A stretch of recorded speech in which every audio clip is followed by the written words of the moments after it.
So, over the past couple of years, I've started to notice something happening to movie posters. They start to look eerily familiar. Typically, they all have the same design, a simple collage of characters, and a lot of times, utilizing blues and oranges. And the reason why it looks so familiar is because this is the style of Drew Struzan. If you don't know Drew Struzan by name, that's okay, because you definitely know his artwork. Struzan is responsible for creating the most iconic movie posters ever. Star Wars, Indiana Jones, Harry Potter, Back to the Future, Blade Runner. Name an iconic movie poster from the top of your head, chances are he probably made it. While the Star Wars style that he is famous for isn't the only style he's done, it's definitely the style that set him apart. The unique aspect of his style was that he made a collage of characters, many times sitting within a frame-like structure, and utilized a wider range of orange and blue hues, which are complementary colors, therefore making each color stand out. Using the hues and the lighting, it gave emotions to different parts of the poster. So why do I have a problem with other films and artists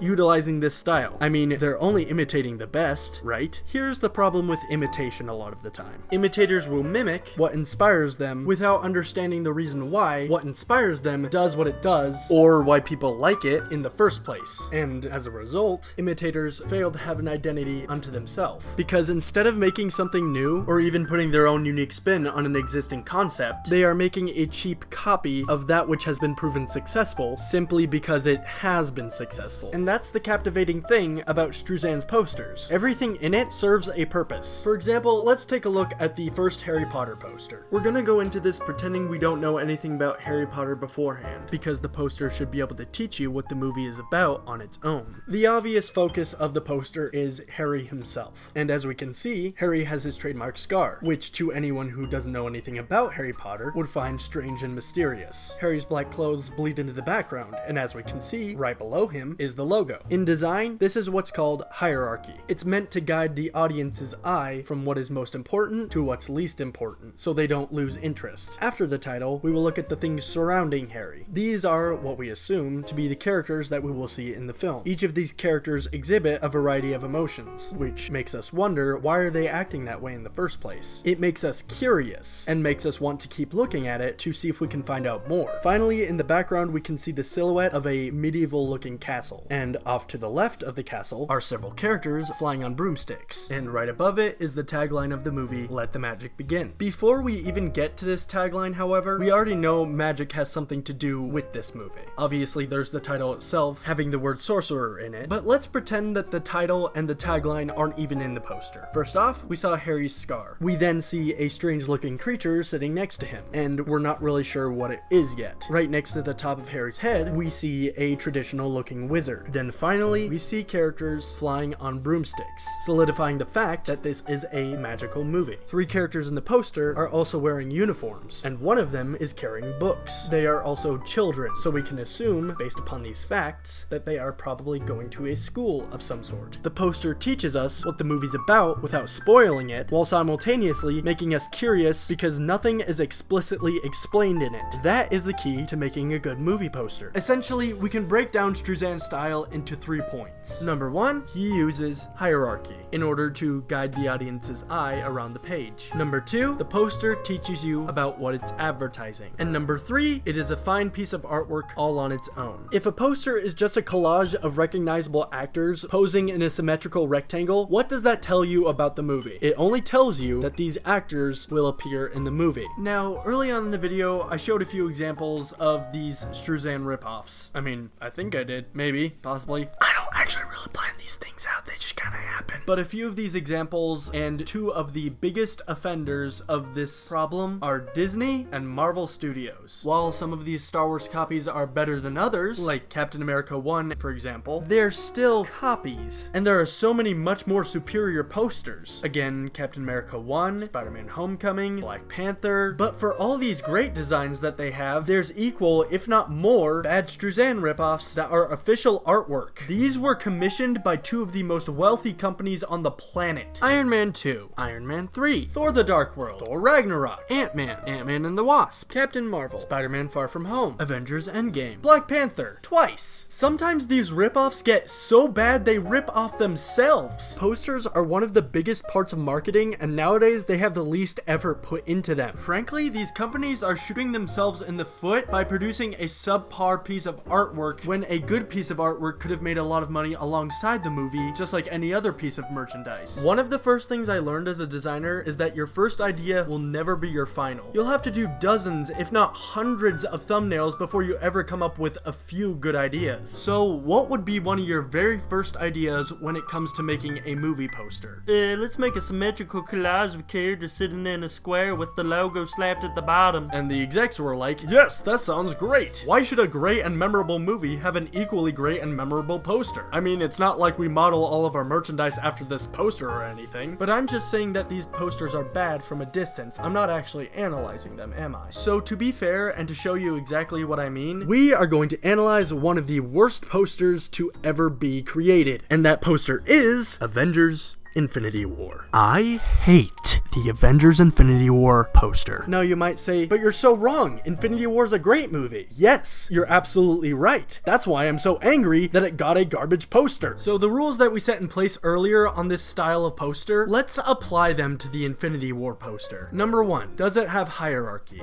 Yes! I mean, for the most part, it does. It starts with Thanos, obviously, goes down to Tony Stark, and then goes into the smaller and smaller characters on the page, so yes, it does have hierarchy for the most part. And then you look up in the corners of the... Wong, what are you doing up there, buddy? Honest to God, it looks like they forgot he was in the poster. He looks like a spare PNG that was lying around, and they're like, oh, whoops, well, we already shipped it.